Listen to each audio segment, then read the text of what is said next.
Grazie, buongiorno, sono Casadio di Repubblica. Il Partito Democratico regge, però il grillismo avanza. Secondo lei qual è la mossa giusta per impedire questo? Grazie. La questione Grillo. Voi sapete che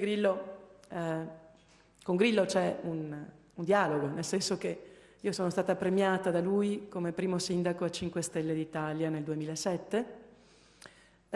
Non ho scelto la strada del grillismo perché la ritengo una strada non utile al Paese, non mi piace solo protestare, anche la veemenza verbale non mi appartiene, voglio costruire.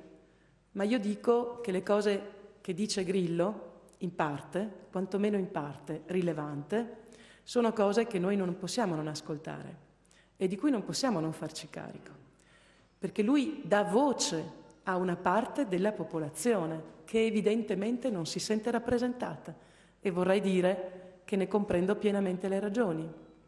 Come poter agire affinché quei voti destinati alla protesta arrivino alla proposta? Ebbene, dobbiamo agire attraverso una chiarezza di idee e di determinazione nel voler raggiungere quegli obiettivi di cui parlavo prima, tale per cui ci sia un rinnovo nella credibilità delle persone che si candidano a governare il Paese.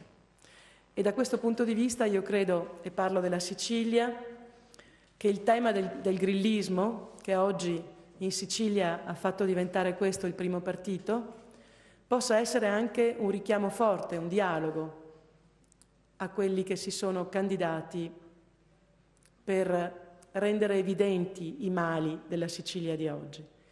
Abbiamo un presidente in Sicilia che si chiama Crocetta, che ha una storia pulita, una storia bella.